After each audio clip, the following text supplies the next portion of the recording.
Arthur the King movie review. Overall, I want to say right away it was a excellent movie.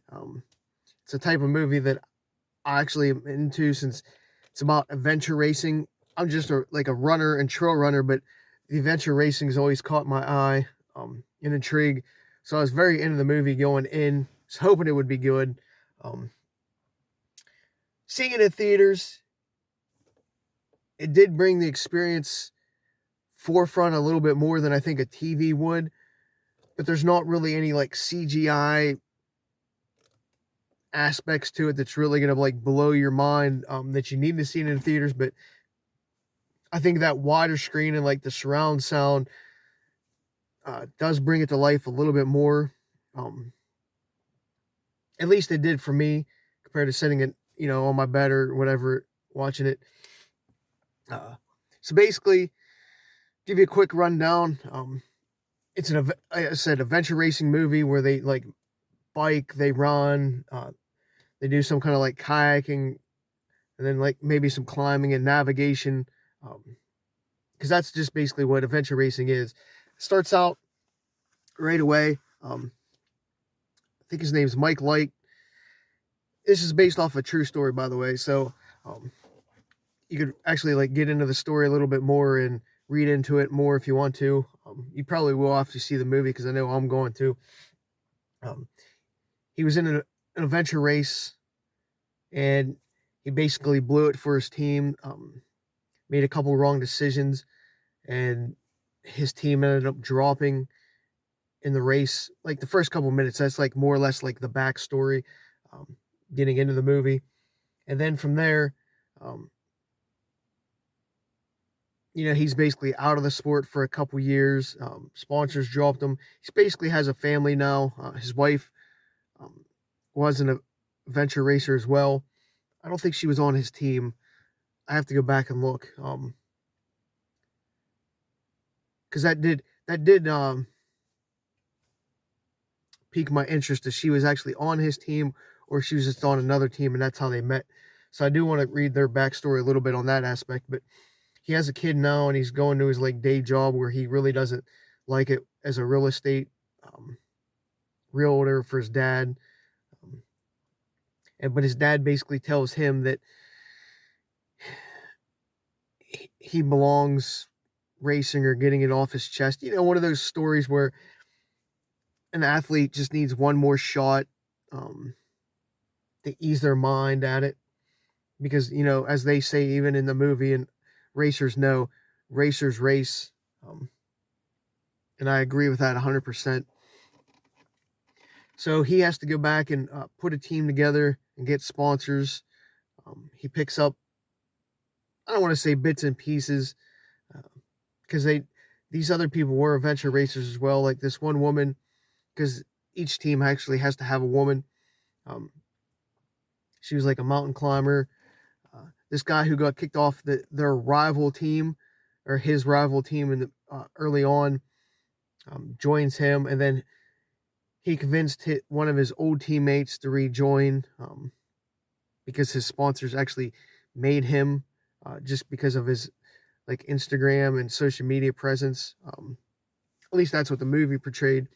And they didn't give him as much money as he asked for. I think it was 50,000. He needed like 100. So he ended up spending 25 of his own, which you don't find out till like an hour into the movie. He did pay some out of pocket. Going back and forth, like while they're setting up to get to the adventure race, you see the dog, which they named Arthur, um, coming from like, I guess it was what you would call it, like the mean streets of wherever they are. I don't want to mess up that area that they're from, but whatever. Like how he was like having a rough go of it. Um, you know, at least, well, you don't know it if that's how he actually, um, because it's a movie, so you don't know the actual dog's backstory, but um, they portrayed it as he was like coming from like the mean streets of wherever he was from. It was just like surviving. So then when Mike's team gets to the adventure race part of the movie, like the stay and they got like 3 or 4 weeks of training to get in as much as they can when they really should have had like 6 or 8. Team struggles a little bit to get acclimated to like the heat, the humidity, and the climbing of the mountains and such like that. But they get to the start line, they're pretty confident in themselves. The woman actually, whose dad convinced her, well, told her to go, and she always listens to her dad, told the team like right at the start line that her dad had cancer and he was going to die or whatever. Which I thought that was kind of weird at the moment, because like to say that at the start of a race, it's kind of one of those like shocking things that I probably wouldn't have done, but it's like a rallying cry as well. Because the whole team is just like, this is their last shot type moment before the race. And if you don't know, I'll give you a little backstory, another backstory bit. Like this type of adventure racing takes days. It's not like something you can do in like 6 or 8 hours like a trail race. This is like a 5-6 day type thing where you sleep when you want. You have to just meet certain checkpoints, meet transition points and stuff like that, and get there on your own. You, like when I say navigate, most of the time, like during adventure races, they give you a map and like plot points, and you just have to figure out how to get there yourself. It's not always a straight line. Well, it's rarely a straight line. So, you know, you have to go around like mountains and shit like that. And like even biking, you don't necessarily have to stay on the roads. You can go like they did in the movie, go through the jungle and stuff like that, but it's on your own like discretion. Obviously there's rules, but it's on their own discretion. And it was kind of nice that like they incorporated that a little bit in some of like the rule aspects to it, because the team actually did do a couple little like shortcuts, which are allowed, instead of staying on like the main trails that most teams took, just trying to save some time and energy, even though they did have a couple bad encounters. Like during the race, you see some of like the transition areas and like how like they showed briefly like how their feet get beat up, and if they put their own like gear together themselves, and the different stages like do different things, and so forth. But whatever. So when they were biking, they actually go through the jungle a little bit to take this shortcut, which they actually had to like carry their bikes a little bit. Well, they get to this one spot. Chick, who is their navigator, it's the guy, it's not the actual woman. They actually call him Chick. It's a zip line across like a valley. When I say like a valley, they make it seem like it takes like a whole minute or 2 minutes to like zip line across. I don't know how long it actually took. Could have been a smaller valley in real life, but whatever the case may be. They questioned this stability of it, but they went across. 2 of them got across first, and then the woman actually got stuck. So Mike had to go save her, which was like a breathtaking moment, because her getting stuck, he had to go save her in the middle on a zip, like basically a zip line in the middle of this valley. And you're like, how the hell is he going to do this? And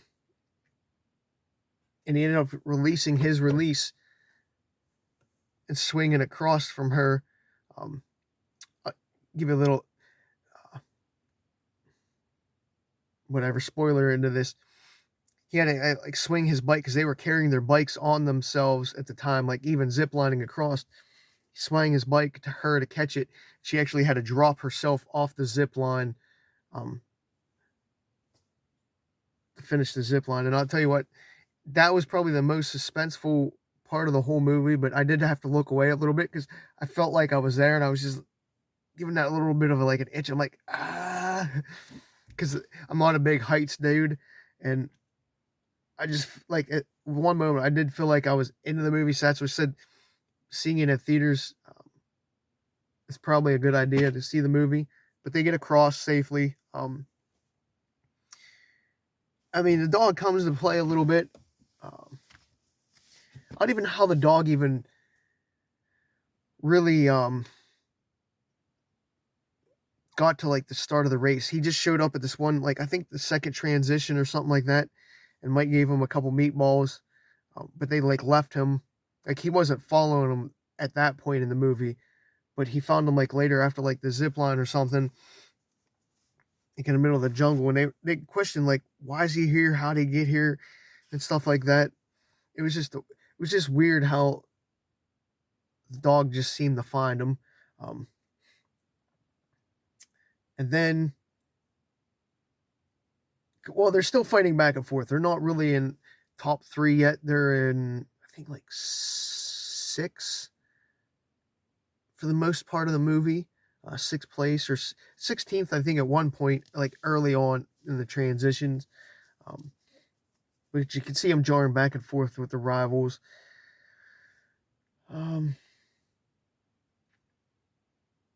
but let's just say in the middle of the night, uh, they did argue a tad, and the one guy, like the social media guy, was going to take off and start going forward, and the dog actually ran ahead a couple feet and started barking and barking. And here there was actually like a cliff. If he would have kept going, he would have dropped off a cliff. So like the dog saved his life. Um, and then from there, they basically took the dog in and sort of took care of him or let them follow, let the dog follow them through the rest of the race. The chick guy, his knee started hurting, so Mike had to carry his pack at one point. Little things like that. I don't want to spoil too much, but I will spoil some. um, so they just go back and forth, still racing. But then they get to this, like near the end of the race. Uh, it's a run, paddle, run, but they have to paddle like 30 miles in like the ocean and shit. And some of the race officials said the dog can't go with them anymore because it's just unsafe for the dog. It was like one of those like sorry type moments. Hey, you'll be okay type things. Well, the dog ran around the beach a little bit. I don't know how far, but then started going like into the ocean. Um, so of course the team had to save the dog, and he didn't know how the team was going to react at that point because they were in like the heat. They were like in the battle for first and second at that point. So whoever was going to get off the paddle first was probably going to win the race. But they went back and got the dog, which wasn't. I don't think it was like that big of a deal, like time wise. It'd be weird to see like actually like read about it because the movie it didn't seem like that far, maybe like a minute or two time. So I have to see I want to see what the finish times were in real life and not just the movie. Um, but they save the dog, and obviously the dog's gonna cause them to paddle a little bit slower the rest of the way. So they didn't get the pass that the first place team, their rival, which they would have because they had more energy um, than the other team. Because right before that, in that transition, um, like the transition before, they actually rested a little bit because they were actually in first place um, and took like a 4-hour penalty for an IV. So if you take an IV in an adventure race, I guess you get like a 4-hour penalty. Um, so again, they're explaining some of the rules as the movie plays out, which again is nice and way to incorporate stuff for people who don't know. Um, but they were like neck and neck on that paddle. Um, and you could see the dog was not doing well. Fast forward a little bit here because it's really like a quick scene. They go under this bridge, which has like the finish line on top, and they could see the team who was winning or won uh, basically going across when they were paddling under, and then they ended up finishing second. Um, and they sort of think, and I think even the winning team said that they would have won because they had more energy if they didn't go back for the dog. Um, but the dog actually like fell over on the bridge in the movie, so he took him to a vet. and the vet said he wasn't going to make it. They should put him down. So this is like the tearjerker part of the whole movie, um, about talking about putting the dog down, save it from the misery, because it had some kind of like flesh eating thing, and teeth were rotten. And whatever country they were in, they really couldn't do nothing for him. But they also said he wasn't going to be able to take him back to America because the government wasn't going to allow it. Um, but when they went to go put the dog down, he asked the dog if he wanted to be saved, and the dog put his um, paw on him. So he's like, "All right, we're getting you out of here, or whatever." And that night, they actually slept in the street instead of a hotel because the dog didn't want to go in to the hotel. And in the morning, uh, the social media guy, I wish I knew his name, whatever, um, said I found him in the street. Said the guy's ready to go to the airport. When they got to the airport, there was a crowd there, and like all the other teams like rallied behind, um, to actually like pay for the dog and rally support to get the dog back to the United States. Um, and then when he got back to the United States, there was a little bit of a crowd there as well. And there was like a veterinarian there, like I guess a really good one in, like I think it was Denver's, what in Denver International, um, did the surgeries and stuff on the dog to save its life. Um, it was like a touch and go moment there too because they didn't know if it was dog was going to make it. And he just laid it with the dog. Um, but while at the vet clinic, his wife says she was going to have another kid, um, and whatever. Then they basically like cut to the end of the movie, and they didn't say right away, but then you see Mike running on top of a hill like as he did in the beginning of the movie, and then the dog comes up. Um, they say like 18 months later, um, running right behind him, all healthy and healed. So it was like a two-part movie. It was more like telling the story of like the adventure race and I guess the true story of the dog. Again, I don't know. I didn't want to spoil the movie, so I didn't want to read beforehand, but I'm going to go back and do it now. But it was like it told two stories and brought the two stories together to form one in the end, which I liked. Um, and overall, I say it's a good movie because it's exciting. It's a tearjerker, and I think it is a good family friendly type movie. There's like no violence or nothing like that, no like swearing. Um, so again, it's like kid friendly, family friendly, good date night movie. Um, so I recommend it. And don't spoil yourself reading anything into the actual true story until afterwards, like I'm going to, because I think going in blind and not reading really helped me immerse myself into the movie. But we'll see. So yes, go check out Arthur the King. I don't think you're going to regret it at all.